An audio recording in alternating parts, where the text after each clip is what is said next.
भारतीय स्वतंत्रता संग्राम में न जाने कितने ही युवाओं ने हंसते हंसते अपने प्राणों को बलिदान कर दिया। देश की आजादी के लिए फांसी के फंदे पर झूलने वाले खुदीराम बोस को कौन भूल सकता है। जिस वक्त उन्हें फांसी हुई तब वह पूरी तरह से 19 बरस के भी नहीं थे। इतनी सी उम्र में अपनी मातृभूमि के लिए अपने जान गंवा देने से पहले उन्होंने एक बार भी नहीं सोचा। खुदीराम बोस के बलिदान के बाद जैसे सेनानियों में होड़ लग गई कि कौन अपने देश के लिए शहीद होगा। भगत सिंह, राजगुरु, सुखदेव और काकोरी कांड के शहीदों का नाम भी इसी लिस्ट में शामिल होता है। हालांकि ऐसे कुछ ही नाम हैं जिन्होंने ब्रिटिश साम्राज्य की नाक के नीचे आजादी की नींव रखी और प्रसन्न होकर मृत्यु को गले लगा लिया, लेकिन बहुत ही कम भारतीय महान क्रांतिकारियों से परिचित हैं। इसे हमारा दुर्भाग्य कहें या समय की विडंबना कि हमें इनके बारे में बताया ही नहीं जाता। खुदीराम बोस के बाद फांसी के फंदे पर झूलने वाले दूसरे क्रांतिकारी थे 20 बरस के कनाईलाल दत्त। 30 अगस्त 1888 को बंगाल के हुगली जिले के चंदन नगर में जन्मे कन्हैयालाल की प्रारंभिक शिक्षा बंबई में हुई थी, जिसे आज मुंबई कहते हैं। उनके पिता चुन्नीलाल ब्रिटिश सरकार के नौसेना विभाग में अकाउंटेंट के पद पर कार्यरत थे और इस वजह से वह अपने परिवार को भी यहीं ले आए थे। अपनी प्रारंभिक शिक्षा आर्य शिक्षा सोसाइटी स्कूल में पूरी करने के बाद कनाई चंदन नगर वापस लौट आए। उन्होंने यहां आकर हुगली के कॉलेज में दाखिला ले लिया। ग्रेजुएशन के दिनों में उनकी मुलाकात प्रोफेसर चारूचंद्र राय से हुई। राय ने चंदन नगर में क्रांतिकारी सोच को हवा दी थी। उनके क्रांतिकारी विचारों का प्रभाव कनाई के मन पर भी पड़ने लगा। धीरे धीरे उनके मन में ब्रिटिश हुकूमत को भारत से उखाड़ फेंकने की विचारधारा ने जन्म लेना शुरू कर दिया। जुगांतर पार्टी से जुड़ने के बाद वह और भी बहुत तेजी से क्रांतिकारियों के संपर्क में आए और आजादी के संघर्ष में जोर शोर से शामिल होने लगे। वह बंगाल विभाजन का दौर था। अंग्रेजी हुकूमत ने बंगाल को बांटने का फरमान जारी कर दिया था और युवा क्रांतिकारियों ने उनके इस फैसले के खिलाफ क्रांति छेड़ दी। जगह जगह बंगाल विभाजन के खिलाफ आंदोलन हुए और कनाई ने चंदन नगर से आंदोलन का मोर्चा संभाला। क्रांतिकारी गतिविधियों में कनाई की भागीदारी देखते हुए कॉलेज ने उनकी ग्रेजुएशन की डिग्री रोक ली, पर फिर भी वह पीछे नहीं हटे, बल्कि जितना उन पर दबाव बनाया गया उतने ही उनके इरादे मजबूत होते गए। साल 1908 में पढ़ाई पूरी होने के बाद कनाई कोलकाता चले गए। यहां पर उनका संपर्क जुगांतर संगठन के क्रांतिकारियों से हुआ।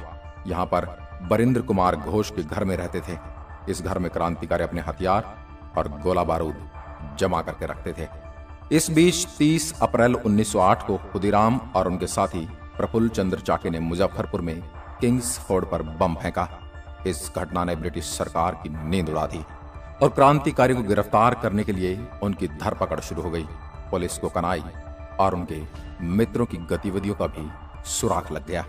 2 मई 1908 को पुलिस ने कनाई के ठिकाने पर भी छापा मारा और उन्हें घर में एक बम फैक्ट्री मिली। यहां से काफी मात्रा में पुलिस को क्रांतिकारियों के हथियार मिले। इसके बाद अंग्रेजों ने अरविंद घोष, बरिंद्र घोष, सत्येंद्र नाथ व कनाई लाल समेत 35 आजादी के सिपाहियों को गिरफ्तार कर लिया। उन्हें अलीपुर जेल में रखा गया और सब पर मुकदमा चला। गिरफ्तार होने वाले साथियों में नरेंद्र नाथ गोस्वामी नाम का भी इनका एक सहयोगी था। सभी क्रांतिवीरों पर उनकी योजनाओं और साथियों का सच उगलवाने के लिए अत्याचार किए गए। नरेंद्र गोस्वामी ने ब्रिटिश सरकार के डर से और जेल से छूटने के लालच में अपने साथियों के नाम बताना शुरू कर दिए। गोस्वामी की गद्दारी ने बहुत से क्रांतिकारियों को अंग्रेजों के चुंगल में फंसा दिया। एक के बाद एक क्रांतिकारियों की योजनाओं पर से नरेंद्र गोस्वामी पर्दा उठाने लगे। ऐसे में क्रांतिकारियों को अपनी सभी योजनाओं पर पानी फिरता दिखा। उन्होंने ठान लिया कि वह इस देश के गद्दार को सबक सिखा कर रहेंगे ताकि फिर कोई अपनी मातृभूमि के साथ दगा ना करे। मुकदमे के दौरान नरेंद्र के प्रति क्रांतिकारियों की नाराजगी ब्रिटिश सरकार को समझ में आने लगी और उन्होंने नरेंद्र को अतिरिक्त सुरक्षा प्रदान की। उन्होंने उसे अलग जेल में रखा, पर अंग्रेजों की कोई भी सुरक्षा इस गद्दार के जीवन को नहीं बचा पाई। कनाई ने अपने सहयोगी सत्यवेन बोस के साथ मिलकर कोर्ट में इसकी गवाही से पहले ही उसकी हत्या कर दी। और यह हत्या कैसे की, ये घटनाक्रम आपको रोमांचित कर देगा। दरअसल अपने क्रांतिकारियों को बचाने के लिए कनाई और सत्येन ने यह योजना बनाई थी। सबसे पहले सत्येन ने बीमार होने का नाटक किया और जेल के अस्पताल में पहुंच गए। उनके बाद कनाई ने भी पेट में भारी दर्द होने का नाटक किया। वहां अस्पताल में सत्येन ने किसी तरह वार्डन को यकीन दिला दिया कि वह जेल में तंग आ चुका है और अब उसे आजाद होना है। अंग्रेजों को लगा कि सत्येन भी नरेंद्र की तरह उनका गवाह बन सकते हैं, इसलिए उन्होंने तुरंत नरेंद्र को जेल के अस्पताल में बुलाया ताकि वह सत्येन को अपनी तरफ कर सके। लेकिन उन्हें यह नहीं पता था कि क्रांतिकारियों की योजना है एक देशद्रोही को उसके अंजाम तक पहुंचाने की। कनाई और सत्येंद्र ने अपनी योजना के बारे में दूसरे क्रांतिकारियों को पहले ही खबर पहुंचा दी थी। बरिंद्र घोष ने अपने साथियों को पत्र लिखकर बंदूक जेल में भिजवाने के लिए कहा। उनके साथियों ने जेल में रिवॉल्वर भिजवाई। जब सत्येन को नरेंद्र से मिलवाने के लिए ले जाया गया तो कनाई ने भी उनसे मिलने की इच्छा जाहिर की। अंग्रेजों को उन पर कोई शक नहीं हुआ क्योंकि उन्हें यह भ्रम था कि उन्हें और गवाह मिलने वाले हैं। जैसे ही नरेंद्र, सत्येन और कनाई के सामने आए, उन्होंने अपने कपड़ों में छिपाई रिवॉल्वर निकालकर उन पर गोलियां बरसा दी। नरेंद्र ने भागने की कोशिश तो की, लेकिन व्यर्थ में, क्योंकि कनाई ने उन्हें गोली मारकर वहीं ढेर कर दिया। ब्रिटिश सिपाही ने तुरंत कनाई और सत्येन को दबोच लिया, लेकिन तब तक क्रांतिकारी अपना काम कर चुके थे और बहुत देर हो चुकी थी। चंद पलों में इन दो नौजवानों ने देश के गद्दार को मौत की नींद सुला दिया। इसके बाद कनाई और सत्येन पर मुकदमा चला। इस घटना ने पूरे देश में तहलका मचा दी कि कैसे दो क्रांतिकारियों ने ब्रिटिश पुलिस की आंखों के सामने उनकी गवाह की हत्या कर दी। 21 अक्टूबर 1908 को कनाई और सत्येन को फांसी की सजा सुनाई गई। पूरे मुकदमे के दौरान एक पल के लिए भी कनाई विचलित नहीं हुए, बल्कि जब जज ने उनसे इस घटनाक्रम के बारे में पूछा तो उन्होंने कहा कि ऐसा करने का सिर्फ एक ही कारण था कि वह हमारे देश का गद्दार था और गद्दार की सजा उसको मिलनी ही चाहिए। सजा के बाद जब अपील का प्रश्न उठा तो कनाई ने साफ मना कर दिया और कहा कि उन्हें कोई अपील नहीं करनी, उन्हें ब्रिटिशों की दया पर जीवित नहीं रहना। फांसी की सजा के बाद भी उनके चेहरे पर सिर्फ एक मुस्कान थी।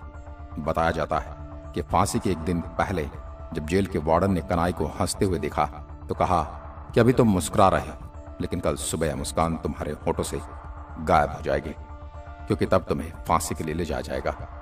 हालांकि जब दूसरे दिन उन्हें फांसी के लिए ले जाया गया तब भी वह मुस्कुरा रहे थे। उन्होंने जेल वार्डन से मुस्कुराते हुए पूछा कि अब आपको मैं कैसा दिख रहा हूं, मेरे चेहरे पर मुस्कान है या फिर मौत का डर। जेल वार्डन के पास भारत मां के सपूत के लिए कोई जवाब नहीं था। बताते हैं कि बाद में इसी जेल वार्डन ने प्रोफेसर राय से कहा था कि अगर कन्हैया जैसे 100 वीर भी आपको मिल जाएं तो आपको अपना लक्ष्य पाने से कोई रोक नहीं सकता, भारत को आजाद कराने से कोई रोक नहीं सकता। 10 नवंबर 1908 को कन्हैया लाल को मात्र 20 वर्ष की आयु में फांसी हुई। खुदीराम बोस के बाद फांसी के फंदे पर झूलने वाला वह दूसरे क्रांतिकारी थे। फांसी के बाद उनके शव को उनके परिवारजनों को सौंप दिया गया तो आजादी के इस परवाने को देखने के लिए हजारों की संख्या में भीड़ उमड़ी। कोलकाता का कालीघाट लोगों से भर गया था और हर कोई अंतिम बार इस महान क्रांतिकारी के दर्शन करना चाहता था। चारों तरफ जय कनाई का उद्घोष था और यह उद्घोष था ब्रिटिश सरकार के भारत से उखड़ते कदमों का। इसके बारे में आपका क्या कहना है, हमें कमेंट में लिखकर जरूर बताइए। अगर वीडियो पसंद आई हो तो कमेंट में जय कन्हई जरूर लिखें। जय हिंद, जय भारत।